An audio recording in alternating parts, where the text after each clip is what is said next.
Welcome to Rehash, a Web3 podcast. Hey everybody, welcome back to another episode of Rehash, a Web3 podcast. I'm your host, Diana Chen, and today we're speaking with nintynick from Hats Protocol and Raid Guild about the connection between AI and DAOs, as well as hearing about his decentralization thesis. But before we dive into our conversation with Nick, here's a quick word from the Web3 projects that made this season possible. Web2 Social has become a world of walled gardens, where platforms own your data, your content, and your community. But Lens Protocol is a community garden, a user-owned, composable, and decentralized ecosystem designed to let Web3 social apps bloom. When you create content on Lens, you own it, you control it, you take it with you from app to app, and you decide how it's monetized. Instead of chasing ads and algorithms, you set the value of your work, and your community collects it directly from you. Here at Rehash, we'll be experimenting with this ourselves by posting all content from Season 3 on Lens, where our community can now truly interact and grow with us. So bring your photos and videos, your GMs, and your friends, and come join the new era of social media on Lens Protocol. Go to claim.lens.xyz to claim the last social media handle you'll ever need. And be sure to follow rehash.lens.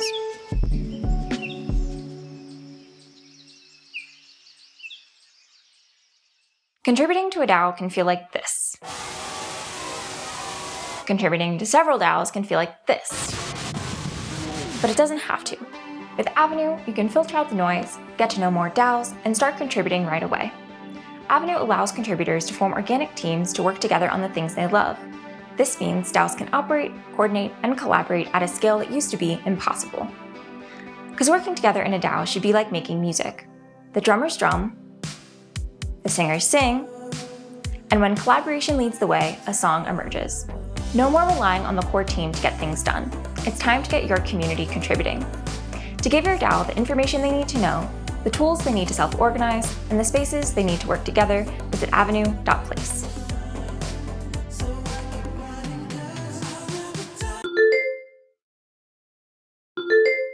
Hey guys, thanks for hopping on here. I just wanted to touch base real quick. What's up, Diane? What's up? So first of all, I just wanted to say thanks, Tyler, for taking these meeting notes. They look great. I didn't take those. I'll take credit for it, though. Wait, that wasn't you? Do we know who it was? And who's been posting those hilarious meme videos on our Twitter? Oh, I have no idea. There's a lot going on here, though. Like, how are we supposed to keep up with what everyone's doing? I don't know. It feels like pure chaos being in a DAO sometimes. Ellie, what was that thing you were talking about that helps DAO contributors add and organize all of their contributions?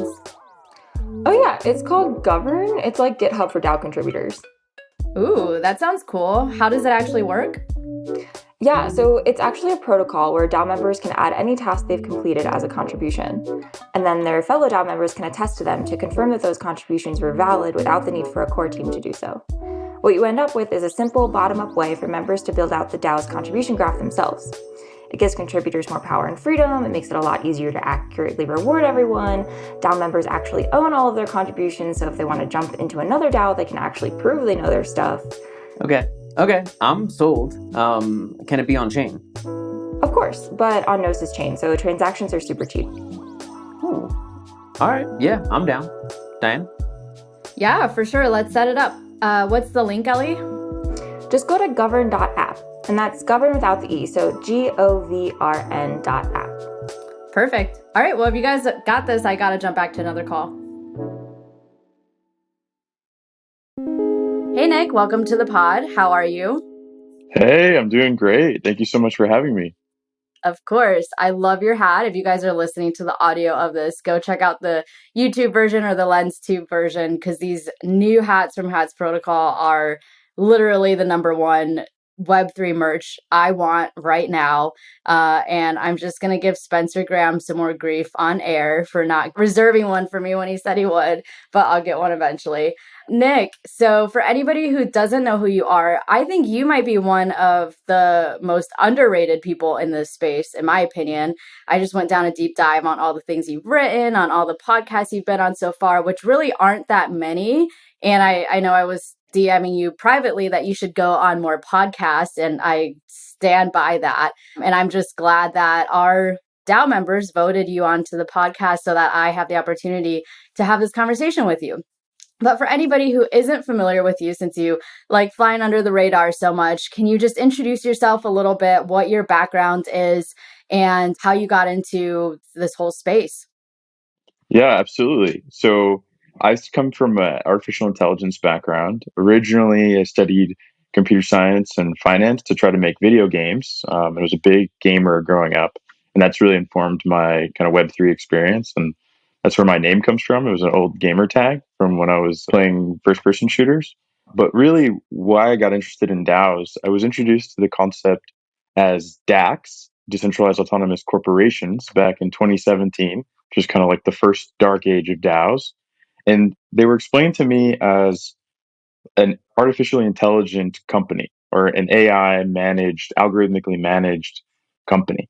I said, oh, okay, yeah, that totally matches my thesis for where we're headed with AGI and the types of improvements that I think will happen in what I now would call human coordination. And then I really got into the space after I stopped working on my last project at the end of 2020, beginning of 2021. I started to poke around in DAO Rush Week, which Niran from Penvala was hosting these really awesome, like condensed, hey, check out all the different DAOs and see which ones you like and resonate with. And like each one would host like an hour-long Zoom meeting. I met the folks from Raid Guild and was like, whoa, this is really, really cool. And by a few months later, I was spending all of my time in Web3. And it's been an interesting progression, kind of focusing on, okay, what is an algorithmically managed organization possible, like a possibility space of that, a design space, like what are the specific problems that people are facing on the cutting edge right now? And it was all governance. It's still like governance is one of our biggest challenges. And then going deeper and deeper down the rabbit hole through like participating daily in Raid Guild and designing new experiments like the DIA and Rep Grind, focusing more narrowly on reputation, and then finally landing on, okay, let's try to do roles because roles seems like a really important missing piece of how we get things done in DAOs. Yeah, no, you mentioned a few elements there of DAOs that people talk about all the time. You sort of got introduced to it from the technical side, from, an AI perspective. It's an algorithm. Oh man, algorithm managed by an algorithm, which some people are very much on the side of DAOs have to be on chain. It has to have a shared treasury. It has to, be built on DAO House or one of these other platforms. It has to have this technical backbone, whereas other people more so focus on the other thing that you said, which is this coordination piece, which is also really big to DAOs. So I'm just curious, just to back up a little bit, how do you define DAOs? What are those required components in your mind that all DAOs have to have, and what are sort of the more optional pieces? Totally. I'm very much a pragmatist. I really enjoy the like philosophical conversations. How do we advance the design space by trying to articulate and come to a shared understanding of what a DAO is? I really think about DAOs as tools. A DAO is a container, a tool for a group of individual agents, actors, humans mostly, but eventually humans plus small AIs and big AIs to work together to achieve shared goals, usually also by sharing resources in a way that's capture resistant. I love the anti-capture frame that Spencer's put together. And I think that that's just it's a helpful heuristic to always go back to and say, okay, what makes a DAO a DAO? Okay, it is not going to be captured by internal actors, not going to be captured by external whales or regulators or things like that. But ultimately, I'm looking at it as how can we coordinate more efficiently? So that's kind of like what does it get us, and less about what must it be. Yeah, and shout out to Spencer for that anti-capture framework. I really enjoyed talking to him. That was back in season 2, episode 4, for anybody who's curious to learn more about that. So, Nick, you have a decentralization thesis, which is pretty interesting. I've heard you talk about it, you've written about it, and I want to sort of break that down with you on this podcast. And so the way that I think about this is there's sort of two camps that you can be in. There's the camp of we're just starting out and we are now faced with the decision of whether to start out centralized or decentralized. And then there's the other camp of we already started out centralized. We're just a traditional company. And now we want to decentralize into a DAO. Should we do it? So maybe let's start with that second camp first. For existing companies that are thinking about, should we decentralize into a DAO? It sounds like DAO is the new buzzword. Everybody wants to be a DAO. Should we jump on that bandwagon? When does it make sense for a traditional company to think about decentralizing? Well, being a DAO is really hard. Anyone who's in a DAO understands how difficult it is and how nascent DAOs are. So that just leads me to think that if you want to become a DAO, you better have a really good reason. So starting with why here, I would say if you want to decentralize governance because you have a reason to not want to govern it yourself, or you want to give up power, think that there's a competitive advantage maybe against other offerings. So if we look at like D-Travel versus Airbnb, D-Travel says, well, if we give the hosts governance power in the platform and more upside via the token, then maybe we can outcompete Airbnb. I think that's a very, very interesting reason, one that we'll start to see more and more, especially as there's more best practices and case studies and templates that work for a well-trodden path. The other reason, obviously, regulatory sufficient decentralization is a really strong motivation. What I see a lot is that there are organizations that are turning into DAOs for regulatory reasons, but not for philosophical reasons. And maybe you have founders who, because they care deeply about the project, they want it to be successful, are worried about the impact of giving up governance power to a decentralized organization, especially an unproven one. So that can be really difficult. I think ultimately what you get with the DAO is incentive alignment around the public good. If you have a protocol and you wanted to make sure that the users are not taken advantage of by that protocol as it goes into a kind of a longer term time horizon, the idealist in me around DAO says DAO is going to help you make sure that the users can self-govern and make sure that they are not taken advantage of.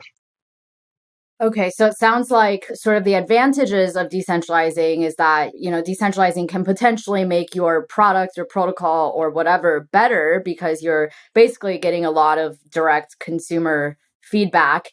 And then sort of the flip side of that is that it can be hard because it's hard to give up control, especially when you're already used to operating in a more controlled and hierarchical way. Are there any organizations or any existing companies in your mind that should never decentralize? Like decentralization is just never a good idea. You should stay a traditional company forever. Yeah, totally. I was just having a conversation with my friend Rolf, and he said, "Dude, if as soon as there's a nuclear reactor governed by a DAO, I'm leaving. Like, I don't want to be anywhere near that." So I think, yeah. So I come in with like, okay, everything is going to turn into DAOs. DAOs are strictly better, or will be strictly better than our old forms of organizing, like hierarchical corporations. They are inclusive. They're a superset of all our previous forms of organizing. So a DAO could have within it a hierarchy or a temporary or dynamic hierarchy to accomplish processes in a really efficient way. But it also has the broader scope of being a complex system and dynamic and adaptive to a category of problems that we otherwise have not been able to solve. So I think that eventually DAOs will be strictly better. But then, I'm certainly not betting on any DAO on nuclear reactors anytime soon either. Yeah. So, barring extreme examples like that, I know you're super bullish about everything being a DAO in the future. I have read or heard in places, and I can't remember if this is from your writings or elsewhere, that companies that hinge more on a product might do better being centralized, whereas companies that are more focused maybe on a service or on the community aspect of it or on a brand would do better decentralized.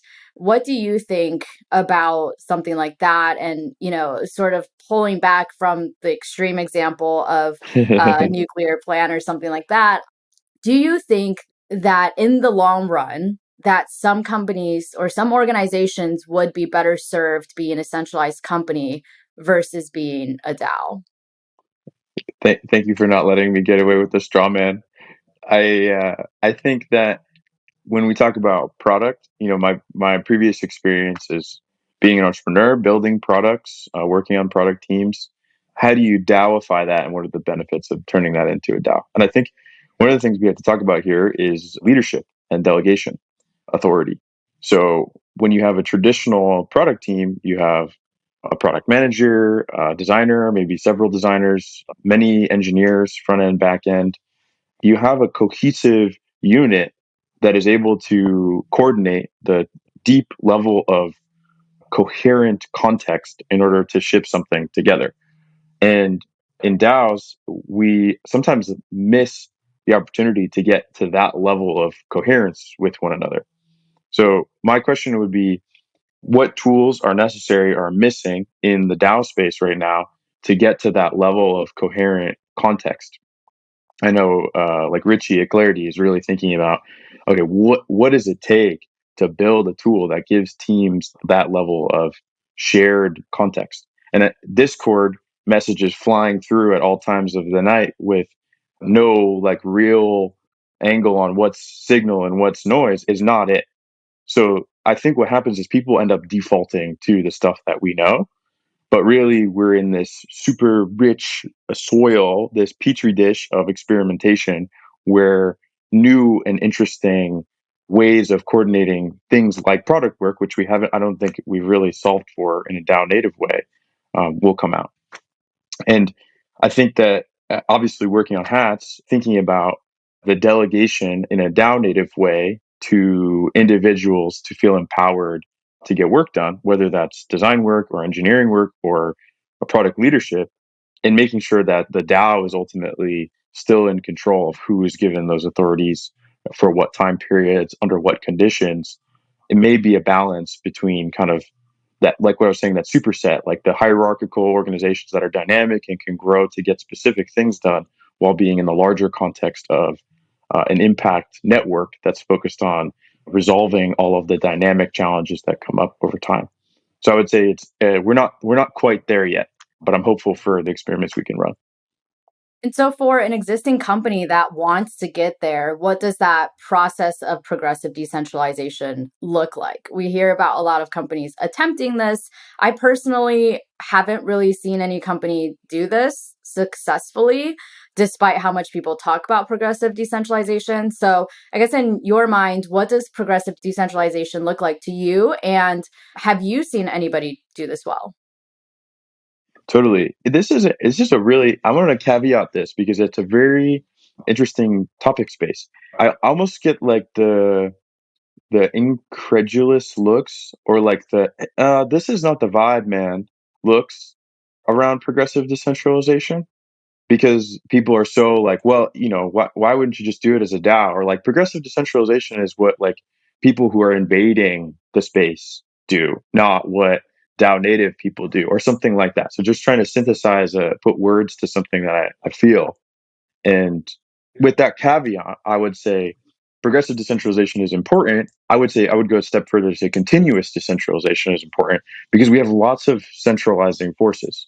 There are plenty of reasons that people are going to try to aggregate governance power, token ownership in decentralized protocol, and constantly being able to assess, okay, how decentralized are we? What are the ways that we decentralize is something that will be useful to all organizations. And then in particular, I think that as we move toward coming up with alternatives to institutions that are operating in a decentralized way, the existing institutions are going to want to try to decentralize. This is my kind of like ideal 5 to 10 year time horizon. Is there's some universities that will inevitably die to Web3 organizations. You start to see this already in the last few years, even with boot camps. There's some universities that don't need to decentralize because they have such a strong value prop. And then and somewhere in the middle, there's universities that will learn this decentralization ethos. They'll make big bets on becoming a DAO or something like that, And some of them will succeed because it's hard to progressively decentralize, and some will fail and some will succeed. And the way that I would approach it is first to map what I learned from Josh Tan and Nathan at MetaGov is to kind of map the governance surface, was kind of a more academic term for us. Like, who are all the stakeholders that are in our organization? What are their authorities? What resources do they have control over and access to? And then what is our desired state? Also, like, what are the methods of governance? Like, what are the votes that we have? What are the convenings that we have? How does power and how do resources flow through our organization? And then, yeah, what is the desired state? Are we trying to form a fully decentralized organization? Do we need to tokenize governance? Should it be transferable? All these wonderful and increasingly well explored questions. And then trying to take one step at a time, I called it authority delegation. I think there's probably a better meme. So really welcome meme feedback. Doing one authority delegation at a time and building the meta process in the organization around assessing, choosing, and actually decentralizing specific authorities to the community. I think if an organization can get really good at that, not just in a progressive decentralization frame, but in a continuous decentralization frame, that will serve them very well in moving toward a fully decentralized organization. Gotcha. That makes a lot of sense. What do you see as some of the common mistakes or roadblocks that people run into or fall into when they try to do this progressive decentralization thing?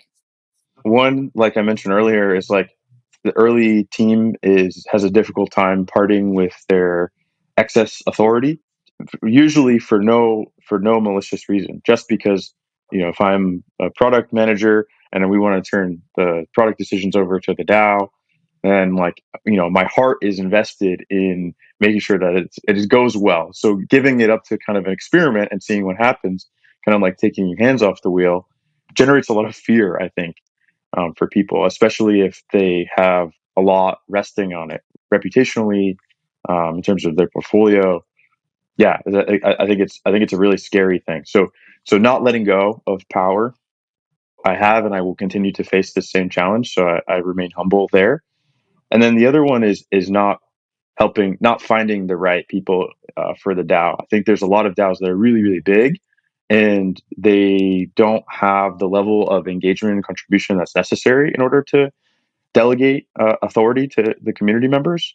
So you end up with like a recruiting problem where your funnel is small. So you pick the best people in the funnel, but the best people in the funnel aren't sufficient to get the responsibilities done. So the quality of work being output in the DAO is not high enough to maintain kind of the quality of work in the traditional organization before it was a DAO. And that's because we're figuring out compensation problems. People are new to the space and they're learning. There's just there's not the talent. The pool in the space broadly is very, very small, right? So I think there's a big contributing factor as well. So given these problems, and you've talked a bit about, delegation and how there still is some hierarchy and leadership within DAOs as well. For people that are starting out, say, they want to build an organization as a DAO, decentralized from day one, what are, I guess, the most important things that are going to determine whether they're successful or not? And, if you have any tangible tips too, because we've identified a lot of the problems that exist out there. Like, it's hard to find talent. It's hard to find the right people. It's hard to give up control. So what do we do about that? What are things that leaders that want to start a DAO, need to think about and make sure they do well in order for the DAO to succeed from day one? Totally. DAOs are all about coordination. So think about what are the factors that go into effective coordination. We can go through I think that the piece about managing the ways that authority is delegated. So empowering specific individuals with roles, responsibilities, the context that they need to get their work done, and accountability is what I'm predicting will be a paradigm shift in the way that we govern DAOs. I think like specific roles in DAOs is going to be really helpful for this because it helps with coordination. The other things that help with coordination are values alignment. So recruiting the right people, not just in terms of the skills that they have and their capacity for self-management and autonomy, getting things done without leadership, but also for how strong we vibe with one another. If we have really, really coherent values, if we're able to tell a story, we share a meme deeply and rituals around that meme, and it's not because we're externally motivated to that or it's a learned behavior, but it's kind of organic. I think those are going to be usually going to have the strongest cultures, get people to spend the most time and make the strongest connection to people's all centers of intelligence, not just the mental engagement, but also engagement in the emotions and the heart and this like this gut based attunement to an organization. That's the holy grail. If you can get if you can find people who are aligned with you in that very human way, I think that's going to lead to better coordination. And that piece isn't so different from traditional companies either, right? The more values aligned people you can find for your company, the happier they'll probably be, the better of a job they'll do, and the longer they'll stay, et cetera, et cetera. So some of these aren't really like novel concepts to DAOs either. They're sort of the same concepts from traditional companies that we're also taking into DAOs. 100%. Yeah. I mean, really, DAOs are a tool for organizations to coordinate better. And a lot of the stuff that works for traditional organizations will work for DAOs. There's a lot that we're learning. We can't.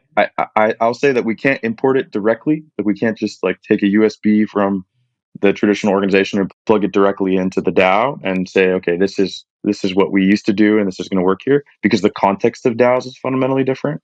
There are a lot of experiments that we can run in DAOs that are informed by the history of traditional organizations, hierarchies being one part, but also seeing like holacracy as an example. Like there's 40 years of history around holacracy that I don't think we're going to be able to plug in directly and import, but we are going to be able to design experiments on top of the wisdom from that space, especially as we're able to attract really brilliant minds from these kind of interdisciplinary approaches to organizing and get them together and values aligned, and also coherently working on the design of new DAO experiments.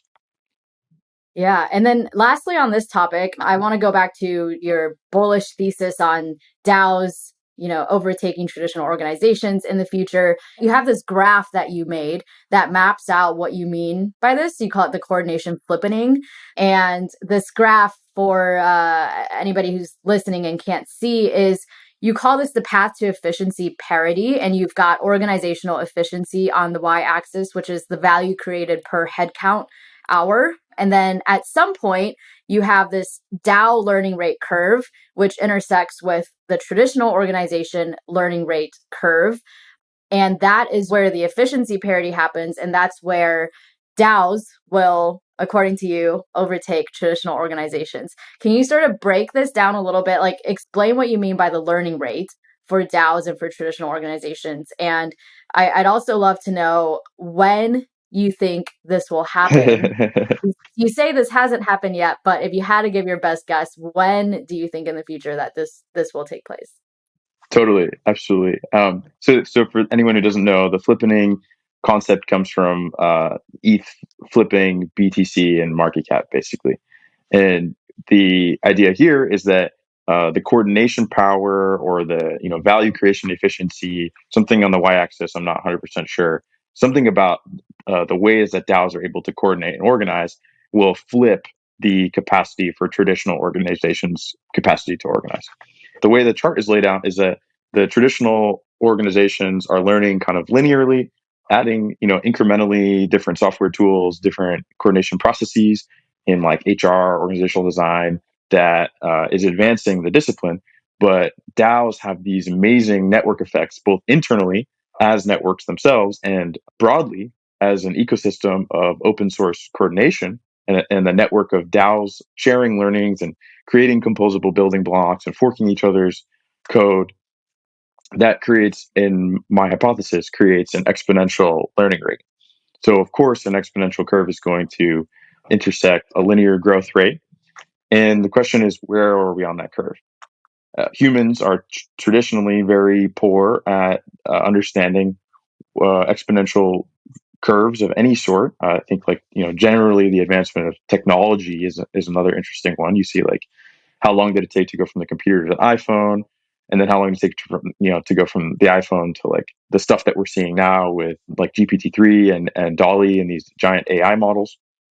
And then how quickly are those models evolving, right? This stuff came out a couple of months ago, and then all of a sudden it's super robust, and people have done all these things where they're forking, fine tuning, etc. So just as an example, I think that we're still early in DAOs because we're learning the basics of coordination in a lot of ways. We figured some stuff out. There's really interesting experiments around permissionless coordination. I think of Bitcoin as a DAO. Just the pure mechanistic approach of people coordinating computing power online. We've gone through this phase of learning about full consensus models and governance tokens, and how are we going to govern the protocol parameters of this well-established, already written protocol that now we have decentralized governance over. We've seen really interesting social DAOs, people building strong communities, values-aligned communities, and then strong memes. A lot, I think, around the NFT DAOs, especially nouns, the capacity for people to really coordinate around how do we strengthen this meme together? How do we do like marketing as a decentralized force? So each of these is kind of incrementally. And obviously, I missed investment clubs. It was one of the first strong use cases for DAOs. It's like the Schelling point of motivations, values alignment is let's make money together. It makes sense that everyone would kind of default to that. So incrementally coming to more and more complexity. So let's make money together. Let's govern a protocol fee parameter. Let's build a community. Let's market something collaboratively.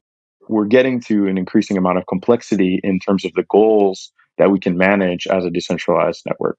So level of complexity and also the scale, I think, are the two kind of factors to look at on the y-axis of coordination power. Traditional organizations obviously are managing extremely complex and very large and very high scale operations. If you think about Amazon, you think about Starbucks, you have massive supply chain warehouses, many tiers of hierarchy and roles. DAOs cannot do this yet. The question is, if DAOs are a superset of traditional organizations, and DAOs bring themselves coordination mechanisms that could surpass the traditional organization methods of organizing or of coordinating, when will this happen? And I think we're going to keep working our way up ratchets of complexity on the types of things that DAOs can coordinate around. When will DAOs be able to execute strictly better than traditional organizations? I would say between 10 and 20 years from now. I tend to be very optimistic, and I almost lean to like pre 10 years, especially with a lot of the automation that I think will come from the AI angle. But if I had to guess, just put a number on it right now, I would say 2034. Wow. Okay. For some reason, that's actually farther in the future than I expected to hear you say. Maybe just given how bullish you are about all of it, but again, you're a pragmatist as well, so we have to be realistic about it. You mentioned though that given some of the advances that we might be making with AI, this could speed up the timeline a little bit.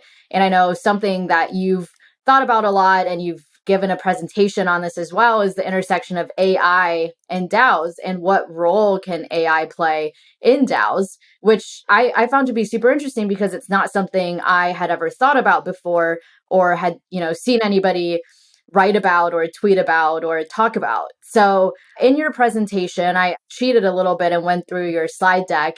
So I already have a preview of this, but you talk about a few different things. And the first thing you talk about is something you just mentioned, which is agent-based modeling for DAOs. Can you just explain what agent-based models are in AI generally, and then how you see that applying to DAOs? Totally. Yeah, absolutely. So I think that there are a lot of frames that we can use to interpret what is happening in a DAO. So we already talked about like governance surface mapping. That takes like a political, socioeconomic political frame, right? Very like of the arts. And then the agent-based modeling is taking a completely mechanistic frame onto, what are the actors in the system and how are they interacting with one another, and trying to model that in a simulation. So agent-based modeling is a particular part of AI research that basically seeks to construct an understanding of all of the different participants in the system, similar to governance surface mapping, and what their goals are, what they are trying to, basically what they're trying to accomplish, and what they have at their disposal to accomplish that, and then use the power of massive amounts of compute and really wonderful research models to run simulations, maybe hundreds of thousands, millions of times, to understand the ways that the participants, the agents in the system, may act or could act, or teaching them how to act in a way that would be advantageous in that system. Gotcha. That makes a lot of sense. And then the second thing you talk about is automation in DAOs and in microservice DAOs. And I think this one, I'd love to hear you talk about it, because I think in the traditional world, when we think about AI and the role that AI plays in the workplace, people tend to be kind of resistant to AI or see AI in a negative way because they see AI as replacing their jobs. Mm-hmm. And so you're proposing that automation can help DAOs. Can you explain, why should we, as people that work in DAOs, be excited about AI and automation and welcoming to that? Totally. There's such an interesting trend. Have you heard about quiet quitting? Yeah. Yeah, This that's been the big meme lately. It's just it popped out of nowhere. Yeah. What do you make of quiet quitting? Because it's such a strange concept to me, and I'll connect it to your question. It was strange to me too. It kind of like took me a second to figure out like where it came from, or I still don't know where it came from. It seems like it just appeared, but yeah, I sort of had the same reaction that you did. This idea that I don't want to do more than I have to do in my work. The example that I give in the automation case is, if you figured out a script or a mouse macro on your computer that would allow you to automate your work in a traditional organization, if you speak up about that, it's not going to get you very far. It will get you more work, and it may get you a raise, but the measurement of value created based on the automation, the systems for measuring the value creation are probably not going to reward you fairly for the value that you created.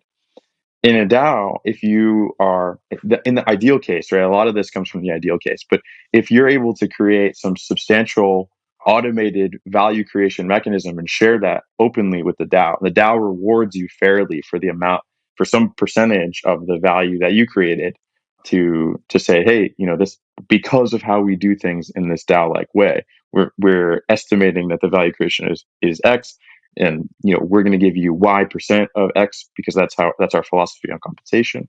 You have a lot more to gain from sharing that automation, as opposed to hiding it and then going and not doing any additional work. And the main reason, I think, other than compensation mechanisms for this, is just the ownership model.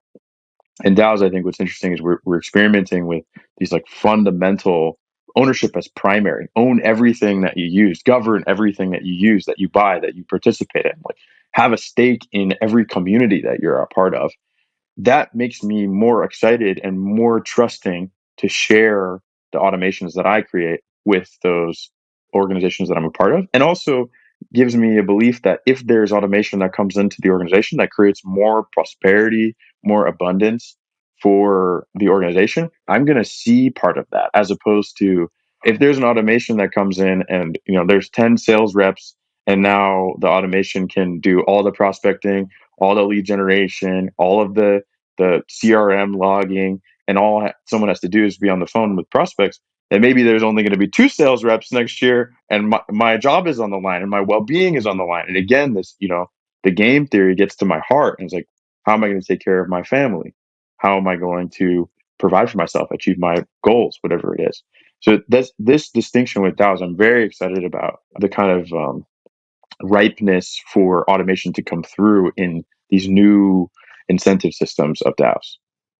Totally. Yeah. When you have that incentive alignment where you're not having a transactional relationship with your employer, but you're having an ownership stake in that company or in that organization, that completely changes the script of like, it changes your whole attitude as somebody that contributes your time, gives your time and energy into this project. So, yeah, that makes a lot of sense. And then the last thing you talked about in that presentation on AI and DAOs is some different AI interfaces in DAOs. And in your presentation, you listed 12. We won't go through all of that. We don't have time for that. But can you maybe highlight a couple of your favorite ones or the ones that you think will make the biggest impact in DAOs? Definitely. If I can only talk about one, I would say automated constrained delegation is the one that I'm most excited about. And to explain this concept, Trachyopteryx, amazing thinker in the space, came maybe 6 to 9 months ago, introduced this term called constrained delegation. That we would empower specific individuals with specific authorities and responsibilities. It's a big inspiration for what we're working on at Hats. Automated constrained delegation is a way that a DAO, as an autonomous entity, as kind of an algorithmically managed organization, to connect it back to the introduction, is able to pick the individual actors in the DAO or in the DAO's kind of broader ecosystem of people that it can interact with, who are the most likely, most trustworthy, most cost efficient individuals or small teams that are able to go and get something done on behalf of the DAO. And you start to think of the DAO as kind of its own organism. Like it has wants and needs and identity and resources that it can apply and mechanisms for learning. And this automated constrained delegation is like, oh, I see all of these people who could help me to write this feature. See all these people who could help me to complete this particular bounty. And I've kind of done the interviewing and negotiating process via understanding their reputations, any data about them, and then I'm giving them in our case, a hat, general, a role, and the commitment that if they do work of a particular bounty, then we're going to reward them through whatever reward mechanism we use in the DAO. I think that really moves us in the direction of the permissionless coordination of DAOs. When you have kind of a truly intelligent DAO that is able to steward its resources to achieve its own goals, particularly like units of work, then I think we open up the floodgates for the amount of scale and coordination without communication that we can do as groups of people in DAOs. Is this something that you guys are building at Hats or thinking actively about how can you use AI to make Hats protocol even bigger and better? It's kind of a long-term vision. We're really narrowly focused right now on, what is a role in a DAO and what is the design space of roles. I think there are lots of really interesting primitives that people are building now to take off-chain data and put it on-chain, or use on-chain data to give people credentials, like kind of higher order symbols that represent data sets that are interpretable by other human beings or by machines, right? By reputation systems. But we are just so narrowly focused on what exactly does a DAO contributor need in order to do great work. And we think about that as the context. Again, going back to this Discord idea, like you should be able to parse your Discord based on your hat to understand exactly which communications you need in order to create whatever deliverable you're creating. Context, authority. So I have the role in Discord. I can post to the Twitter, can sign the multisig, whatever is necessary to do my job, and then accountability and rewards. So I plug into, I can get my hat revoked. I can get my reputation slashed, or I stake an ETH so that I can do this project, which is going to pay me 3 ETH. And if I don't do it, then I can get slashed. And where directly does this plug into Coordinate or Superfluid or other compensation streams that are representative of the work that I'm doing? Automation of this process comes down the line. We're building an amazing primitive that can be used for very, very many use cases. And the ways that it will be automated, I think, will be emergent once the primitive kind of takes hold. What do you see the roles of humans being in the future once we've, gotten AI to be a little more developed? It sounds like AI can handle most coordination problems, but I guess the top things that pop into my head where humans would be useful is when conflict arises. I think that would be a time when you need the humans to step in, and then doing the actual work, like depending what the work is, if it's not able to be done, which I don't know, I was thinking content is a hard thing for bots to do, but now you've even got bots that can write full articles for you and use a specific voice and tone, and it's getting so developed. So yeah, where do you see like the places where only humans can sort of do this job? Yeah, I think that there will be an 80-20 of all types of work. One that I like to think about is governance decisions. I think in the future, we probably will automate most governance decisions at the DAO level. Like if, say 80% as a safe number to say, and that can happen because the DAO is making bets that these are non-controversial decisions and don't require kind of getting the attention of people to sense make whether or not it's a good decision. And also because I think we'll have personal AIs that represent us in the organizations that we're a part of. If we go to this ownership economy where I have ownership in this notebook company and this laptop company and the community that I live in and this coffee company, then the chances of me participating in governance is even lower than it is today, and it's already abysmal. So thinking about the way that we have automated representation that we really own, right, based on a layer of data privacy and sovereignty, but then our agent can go and kind of our agents can go and make these communications with other organizations. And then either automation leaves this space for, oh, I think this is a controversial decision, or I think this is a really important decision.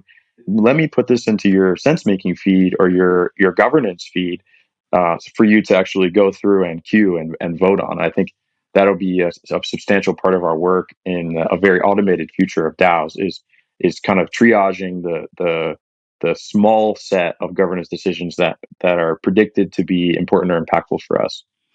And then I think the other side of it is the future that I want to see, and one of the reasons I'm so bullish on DAOs and on AI is I think we're creating an abundance economy. I think we have in the world the sufficient resources for all human beings to get their needs met.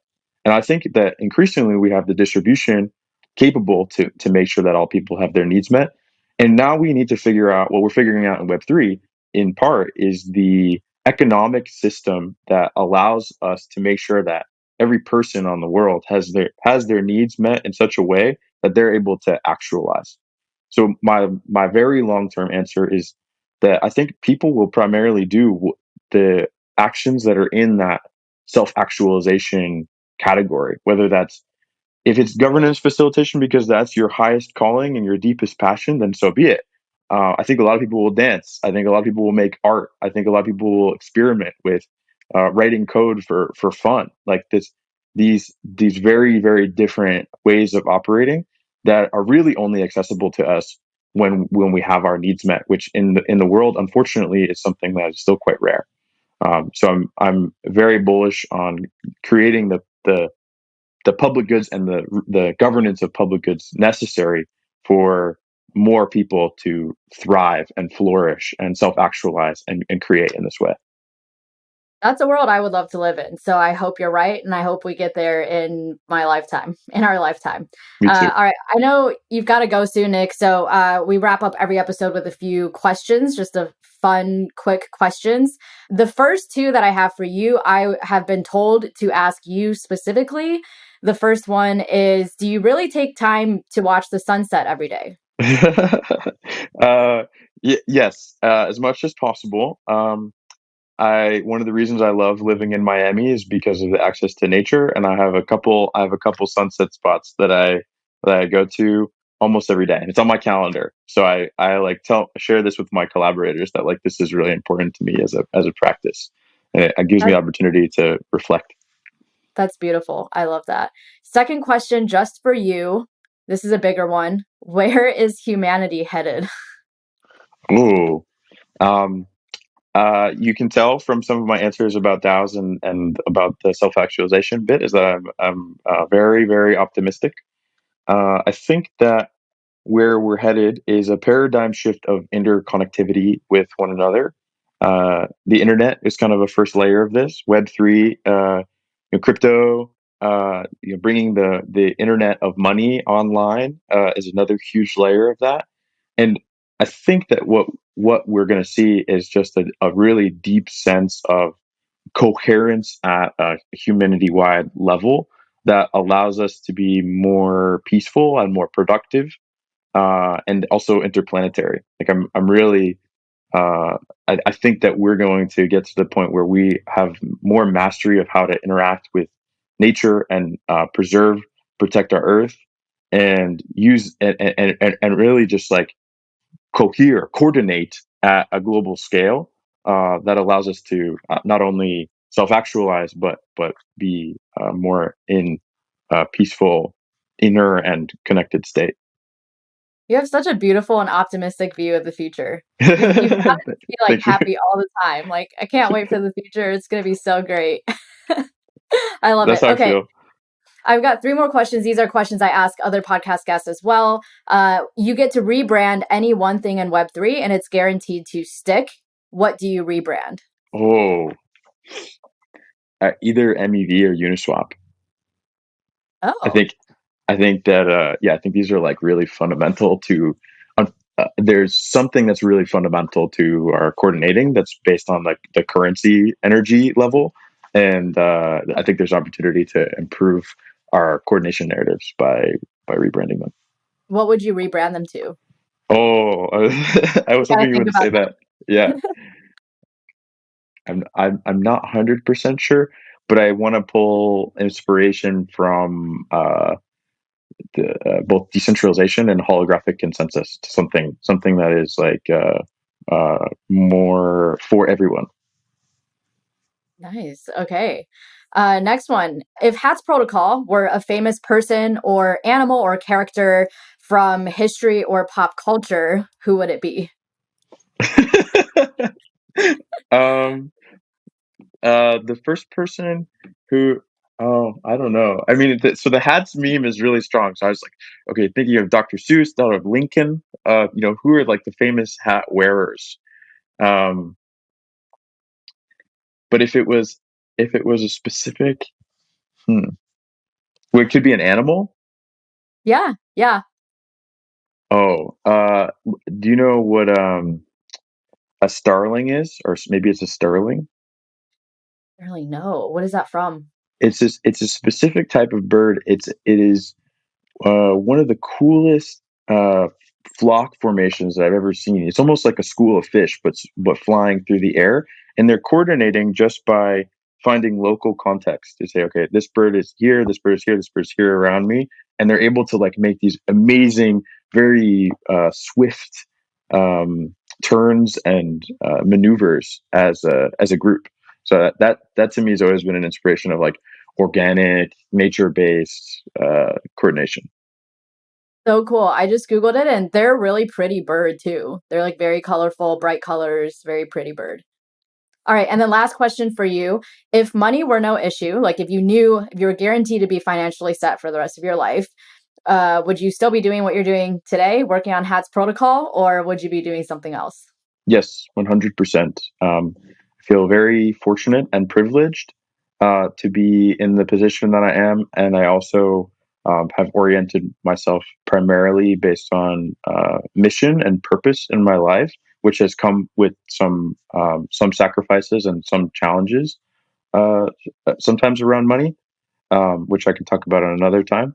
But I feel very lucky to have oriented myself in a way that is not primarily financially focused. And I feel a lot of resonance with people in the Web3, especially in the DAO space around this. It's like it's not about the money. Money is important. It's like that currency energy level is an essential part of coordinating, and people are not going to be able to self actualize without getting their needs met. So that's a fundamental thing.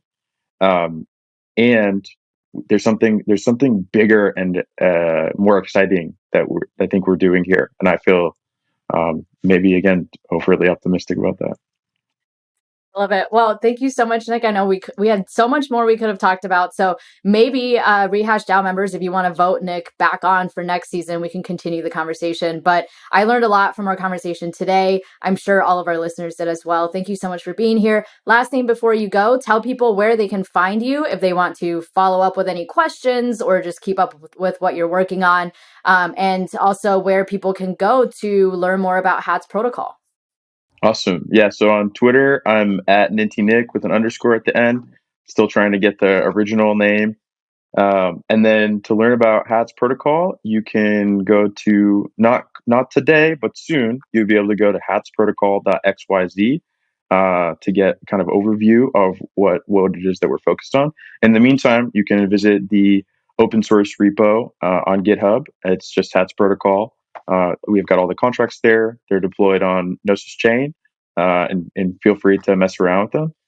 I think in the GitHub there's a link to our Discord where you can kind of jump in and chat with us. But also, if you DM me on Twitter, I can help orient you. Thank you so much for having me. This has been absolutely amazing, super exciting, and Diana, you're amazing. Thank you for hosting. Thank you so much. Yeah, and you've got our DAO members to thank for nominating you and voting you on, bringing you here in the first place. So thank you, everybody, for tuning in. As always, thank you again, Nick, so much for the conversation. And we will be back again next week with another episode of Rehash. Thank you for tuning in to this episode of Rehash, a Web3 podcast. The guest in this episode, nintynick, was nominated by Spencer Graham and voted onto the podcast by Spencer, Nitch, Zaku, and other anonymous DAO members. Some of the questions you heard were submitted by Brandon Nolte. Rehash is hosted by Diana Chen, produced and edited by Ellie Dots and Tyler Internet, sponsored by Lens, Avenue, and Govern, and as always, supported by Rehash DAO. To stay up to date on all things Rehash, you can follow us on Twitter at RehashWeb3, on Lens at rehash.lens, and join our Discord to get involved.